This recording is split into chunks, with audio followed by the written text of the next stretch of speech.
ओम शांति। ओम शांति। 13 अक्टूबर 2023। आज के बाबा के महावाक्य। आज बाबा ने कहा, मीठे बच्चे, धीरज रखो। अब तुम्हारे दुख के दिन पूरे हुए, सुख के दिन आ रहे हैं। निश्चय बुद्धि बच्चों की अवस्था धैर्यवत रहती है। प्रश्न, किसी भी हालत में मुरझाइश न आए, इसकी सहज विधि क्या है? उत्तर, ब्रह्मा बाप का सैंपल सदा सामने रखो। इतने ढेर बच्चों का बाप, कोई सपूत बच्चे हैं तो कोई कपूत, कोई सर्विस करते, कोई डिससर्विस। फिर भी बाबा कभी मुरझाते नहीं, घबराते नहीं। फिर तुम बच्चे क्यों मुरझा जाते हो? तुम्हें तो किसी भी हालत में मुरझाना नहीं है। गीत धीरज धर मनुआ। ओम शांति। धीरज धर मनुआ मनुष्य को नहीं कहा जाता।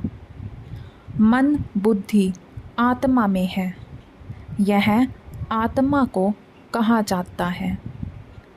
आत्मा को सिवाय परमपिता परमात्मा के और कोई कह ना सके कि धैर्य धरो, क्योंकि अधीर्य को ही धैर्य दिया जाता है। अगर ईश्वर सर्वव्यापी है तो उसको अधीर्य कहा नहीं जा सकता। मनुष्य इस समय सब अधीर्य हैं, दुखी हैं। इसलिए धैर्य देने के लिए, सुख देने के लिए बाप आए हैं। कहते हैं, अब धैर्य धरो। बाप के महावाक्य सिर्फ तुम्हारे लिए नहीं है, वास्तव में सारी दुनिया के लिए है। सारी दुनिया आहिस्ते आहिस्ते सुनती रहेगी। जो सुनते हैं वह आते रहते हैं। सबका सद्गति दाता, दुख हरता एक बाप ही है। यह है ही दुख की दुनिया। बच्चे समझते हैं, अभी हमारे मुक्ति जीवन मुक्ति के दिन व कलयुग पतित दुनिया से छुटकारा पाने के दिन है। तुम्हारी बुद्धि में यह है, सो भी नंबरवार पुरुषार्थ अनुसार। सबको यह धैर्य नहीं है कि अभी हम इस दुख की दुनिया से छुटकारा पाएं, अपने सुख धाम जाएंगे। तुम बच्चों को भी स्थायी निश्चय रहना चाहिए। हमारे सुख के दिन अब आ रहे हैं। अगर श्रीमत पर चलते रहेंगे तो इसमें आशीर्वाद व कृपा आदि की बात नहीं है। बाप बैठ पढ़ाते हैं, सहज स्वराज्य योग सिखलाते हैं। पढ़ाई को नॉलेज भी कहा जाता है। तुम बच्चों को श्रेष्ठ मत दे रहे हैं। पहले पहले तो अटल निश्चय चाहिए, फिर कभी वह नीचे ऊपर नहीं हो सकते। गाते हैं, परवाह थी पार ब्रह्मा में रहने वाले की, वह पा लिया तो बाकी क्या चाहिए। यह तो निश्चय है। उस बाप से स्वर्ग का वर्षा मिलना है, तो धैर्य पहले ही स्थायी मिल जाता है। यह है अविनाशी धैर्य। सर्टेन है, हम श्रीमत पर श्रेष्ठ ते श्रेष्ठ श्रेष्ठाचारी राज्य भाग्य स्थापन कर रहे हैं, बिगर कोई लड़ाई झगड़े। तो फिर मुरझाने की क्या दरकार। भल घर में 10-12 बच्चे हों, बाबा को तो देखो, हज़ारों लाखों बच्चे हैं। कई बच्चे हंगामा भी मचाते हैं। कोई सपूत बच्चे हैं, कोई कपूत हैं, कोई सर्विस करते हैं, कोई तो डिससर्विस भी करते हैं। फिर बाबा कभी घबराता है क्या। तो बच्चों को भी घबराना नहीं चाहिए। गृहस्थ व्यवहार में भी रहना है। एक तरफ है हठ योग कर्म संन्यास, तुम्हारा है बेहद का संन्यास। यह है राजयोग।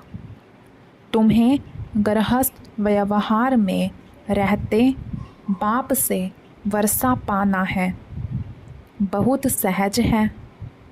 अभी तो अपने सुख धाम के झाड़ दिखाई पड़ रहे हैं। परोक्ष अपरोक्ष बुद्धि से जानते हैं, साक्षात्कार हो ना हो। पुरुषार्थ करते हैं भविष्य सब राजधानी के लिए। एम ऑब्जेक्ट सामने है ना। लक्ष्मी नारायण का चित्र देख रहे हो ना। ऐसे नहीं कि हमको साक्षात्कार हो तो माने। यह तो बुद्धि से समझने की बात है। इन आँखों से चित्र देख रहे हो ना। इन आँखों से फिर भी यही देखेंगे।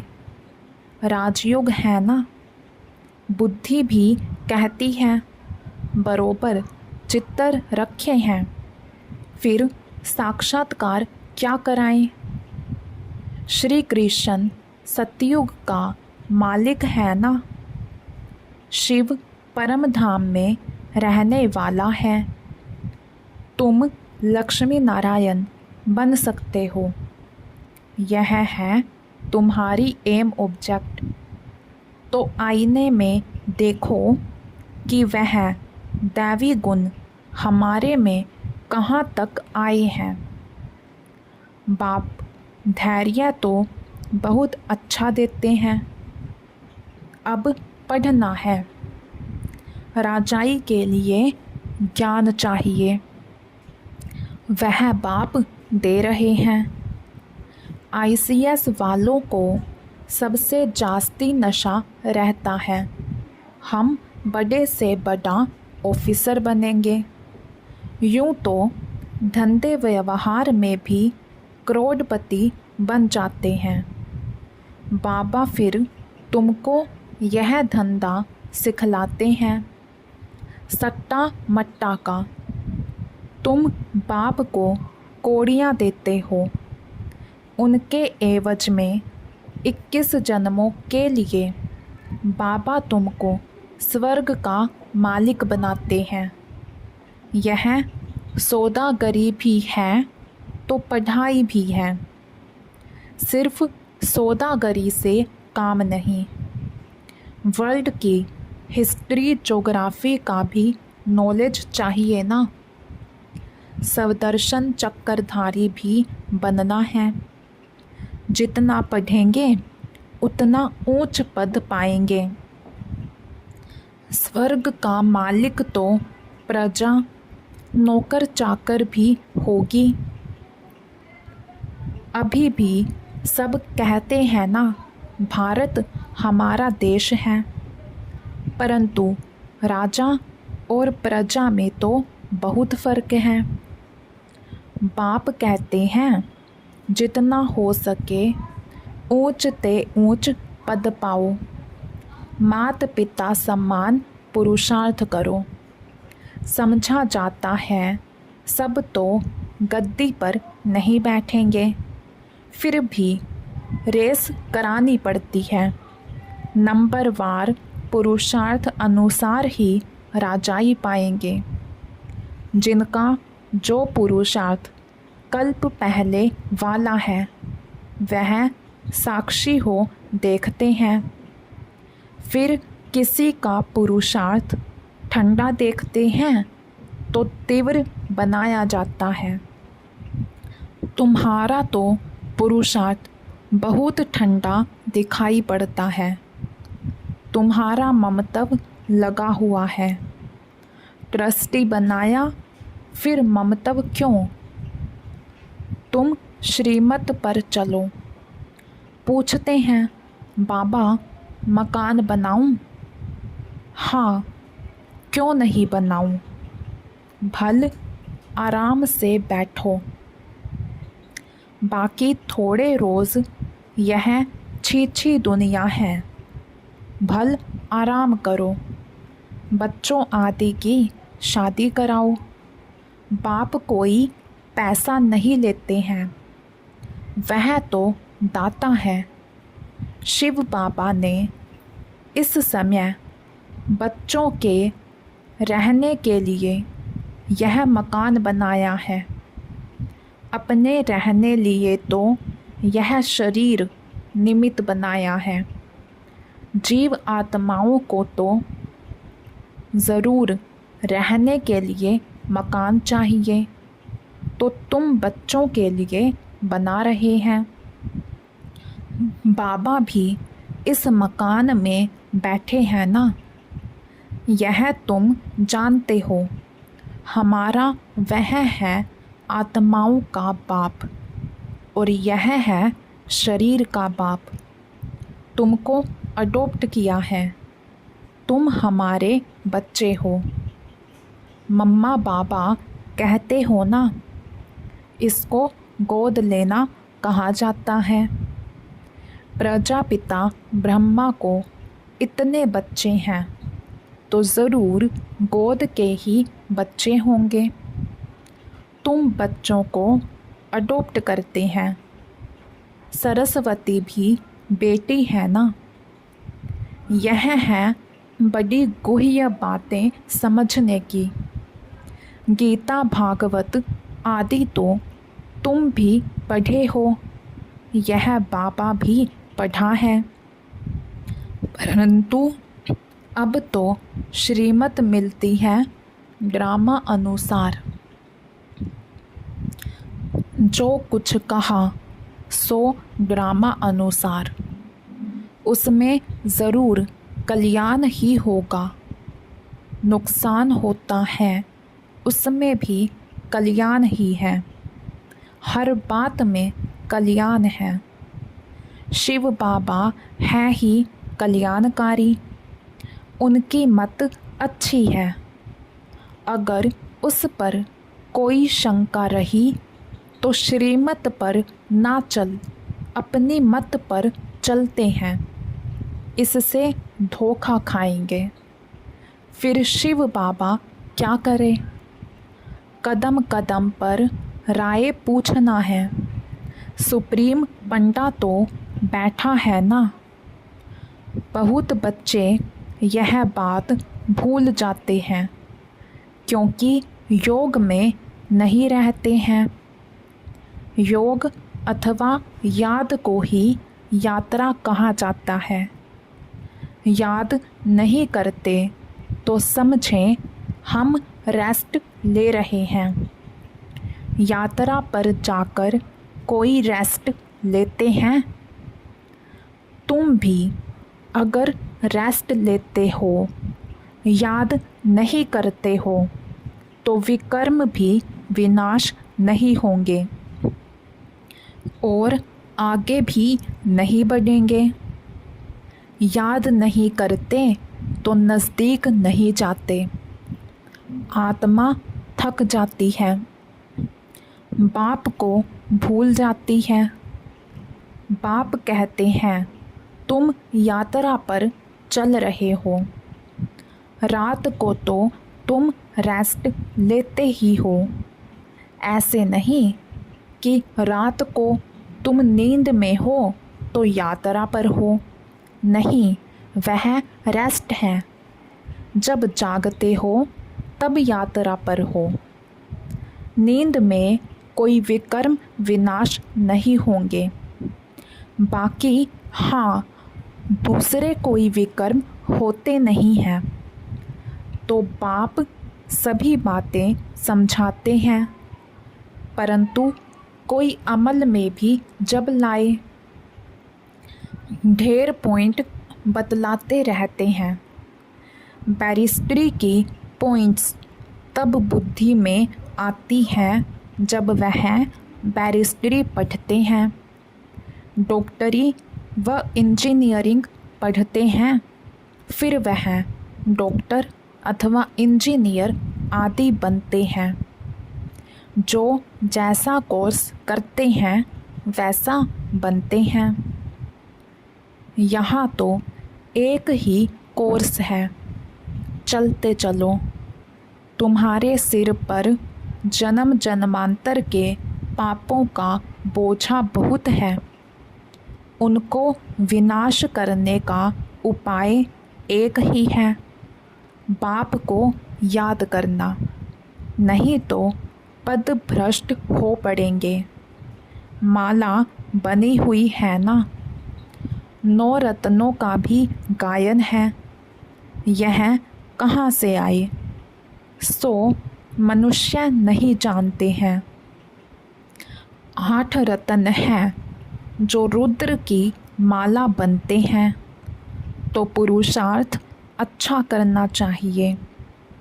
स्टूडेंट्स अच्छा पढ़ते हैं तो रजिस्टर से माँ बाप को भी पता लगता है। यहाँ तो बाप ही टीचर भी हैं, तो वही जाने। तुम पढ़ते ही हो बाप के पास, रजिस्टर का भी उनको पता पड़ता है। तुम भी अपने रजिस्टर को समझ सकते हो, कहाँ तक हमारे में गुण है। मैं औरों को कहाँ तक आप समान बनाता हूँ। इतनी ताकत है, जो कोई सामने देखे उनको शरीर भुला दें।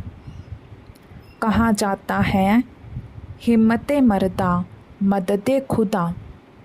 बाप बहुत मदद देते हैं। तुम भी मदद देते हो योग की। बाप को चाहिए ही पवित्रता की मदद। सारी पतित दुनिया को पावन बनाना है योग बल से। जितना जितना जो योग की मदद देंगे उतना बाबा खुश होंगे। यह बाबा के लिए मदद है व अपने लिए। तुम जितना पढ़ेंगे उतना ऊंच पद पाएंगे। जितना याद करेंगे उतना मुझे पवित्रता की मदद करेंगे। मैं आया हूँ पतित को पावन बनाने, पावन दुनिया के लिए। पतित और पावन यहाँ बनते हैं। वह तो है ही निराकारी दुनिया। गाते भी हैं पतित पावन आओ। समझते नहीं कि पावन दुनिया किसको कहा जाता है। सीता को रावण की जेल से दुख से छुड़ाया तो फिर सुख चाहिए। औरों को शांति बहुत मिलती है, सुख थोड़ा मिलता है। तुमको सुख भी बहुत मिलता है तो दुख भी बहुत मिलता है। पिछाड़ी में जो आत्माएं आती हैं, थोड़ा पार्ट बजाए वापस चली जाती हैं। 1-2 जन्म भी लेते हैं, थोड़ा समय आया, यह गया। तुम्हारे तो 84 जन्मों की बात है, उनकी 1-2 जन्म की बात है। तुम 84 जन्मों को जानते हो। चक्कर को जानने से चक्रवर्ती राजा बनते हो। वह थोड़े ही बन सकेंगे, उनके लिए यह ज्ञान नहीं है। यह ज्ञान तुम्हारे लिए है, जिन्होंने कल्प पहले भी ज्ञान लिया है। अब तुमको पुरुषार्थ करना है। पुरुषार्थ का समय अभी है, और तुम्हारे लिए ही पुरुषार्थ की बात है। देवी देवता धर्म बहुत सुख देने वाला है, इतना सुख और कोई दे ना सके। यह अनादि ड्रामा बना हुआ है। सभी को तो हीरो हीरोइन का पार्ट नहीं मिल सकता। किस्म किस्म के मनुष्य हैं, उनमें भी अच्छे बुरे अनेक प्रकार के हैं। श्रेष्ठ ते श्रेष्ठ देवी देवता हैं। श्रेष्ठ उन्हों को ही कहा जाता है। वह तो सतयुग में ही होते हैं। उन्हों के चित्र भी हैं, परंतु वह कैसे बने यह नहीं जानते हैं। कोई तो फिर कहते श्री कृष्ण हाजिरा हजूर है, भगवान भी हाजिरा हजूर है। इन सब बातों को तुम बच्चे समझ गए हो। यह एम ऑब्जेक्ट बहुत अच्छी है समझाने लिए। सबको निमंत्रण ज़रूर देना है। अखबार से सबको निमंत्रण मिल रहा है। अभी बाकी टाइम बहुत थोड़ा है। अब तक बच्चे यात्रा करते करते थक जाते हैं तो बैठ जाते हैं। माया के तूफान सहन नहीं कर सकते हैं। युद्ध के मैदान में माया तो ज़रूर पकड़ेगी। रुस्तम से रुस्तम होकर लड़ेगी। ज़ोर से तूफान आएंगे। फिर कहते हैं जब से ज्ञान में आया हूँ तो विघ्न बहुत पड़े हैं। धंधे में भी घाटा हुआ है। बाप कहते हैं ऐसे मत समझो। ज्ञान में आए हैं तब विघ्न पड़ते हैं। यह तो दुनिया में होता ही रहता है। इनसे डरना नहीं है। कभी चक्र की दशा, कभी राहु की, कभी किसकी दशा बैठती है। चलते चलते फा हो जाते हैं। राहु की दशा कड़ी होती है। माया खा जाती है तो काले का काला बन जाते हैं। माया थप्पड़ लगाए एकदम काला मुंह कर देती है। माया की भी जीत होगी। सिर्फ बच्चों की जीत हो फिर तो झट राजधानी स्थापन हो जाए। उस्ताद को भूल जाते हैं तो माया थप्पड़ मारती है। ऐसे रूहानी साजन को सजनी भूल जाती है। यह भी वंडर है ना। अच्छा, मीठे मीठे सिकी लधे बच्चों प्रति माता पिता बाप दादा का याद प्यार और गुड मॉर्निंग। रूहानी बाप की रूहानी बच्चों को नमस्ते। धारणा के लिए मुख्य सार। योग बल से पतित दुनिया को पावन बनाने में बाप का मददगार बनना है। याद की यात्रा में रेस्ट नहीं लेनी है। ऐसी याद हो जो सामने वाला अपना शरीर भी भूल जाए। श्रीमत में कभी भी शंका उठाकर अपनी मनमत नहीं चलानी है। हर बात में राय लेते उसमें अपना कल्याण समझकर चलना है। वरदान: सहयोग की शुभ भावना द्वारा रूहानी वायुमंडल बनाने वाले मास्टर दाता भव। सहयोग की शुभ भावना द्वारा रूहानी वायुमंडल बनाने वाले मास्टर दाता भव। जैसे प्रकृति अपने वायुमंडल के प्रभाव का अनुभव कराती है, कभी गर्मी कभी सर्दी, ऐसे आप प्रकृति जीत सदा सहयोगी सहज योगी आत्माएं अपनी शुभ भावनाओं द्वारा रूहानी वायुमंडल बनाने में सहयोगी बनो। वह ऐसा है, वह ऐसा करता है, यह नहीं सोचो। कैसा भी वायुमंडल है, व्यक्ति है, मुझे सहयोग देना है। दाता के बच्चे सदा देते हैं, तो चाहे मनसा से सहयोगी बनो, चाहे वाचा से, चाहे संबंध संपर्क के द्वारा, लेकिन लक्ष्य हो सहयोगी ज़रूर बनना है। स्लोगन: इच्छा मात्रम अविद्या की स्थिति द्वारा सर्व की इच्छाओं को पूर्ण करना ही कामधेनु बनना है। इच्छा मात्रम अविद्या की स्थिति द्वारा सर्व की इच्छाओं को पूर्ण करना ही कामधेनु बनना है। अच्छा, ओम शांति।